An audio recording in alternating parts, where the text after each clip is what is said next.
이처럼 무죄 판결이 뒤집어지고 검찰의 구형량보다 높은 형량이 선고된 배경은 무엇일까요? 그만큼 재판부가 사안을 엄중하게 바라본 것으로 풀이됩니다. 핵심 증인이었던 폭행 피해 교수의 위증 재판도 결국 유무죄 판단을 가른 것으로 보이는데 대법원 판결과 재선거 여부 등 향후 일정에도 관심이 쏠립니다. 허연우 기자입니다. 당초 서거석 교육감에 대한 검찰의 구형은 벌금 300만 원. 이처럼 재판부가 구형량보다 높은 형량을 선고하는 일이 흔치는 않습니다.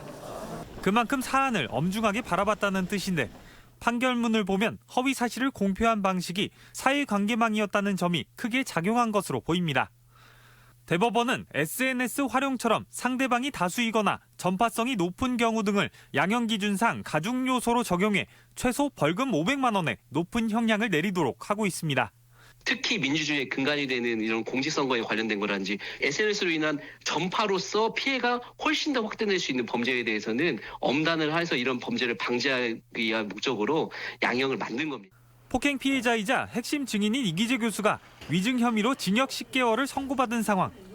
이번 재판과는 무관하다는 서교육감 측 주장도 재판부는 받아들이지 않았습니다.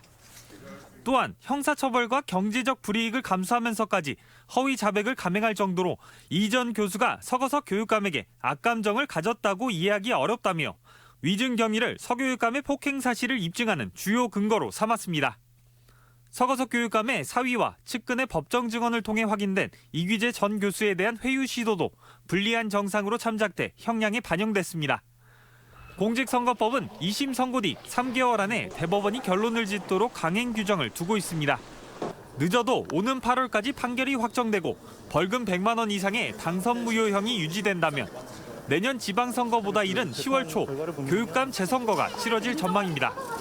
새해 교육정책 구상을 내놓은 지 불과 2주 만에 경랑에 휩싸이게 된 전북 교육계. 재선거가 치러질지 여부까지도 조심스럽게 점쳐지며 당분간 혼란은 불가피할 전망입니다. MBC 뉴스 허연호입니다.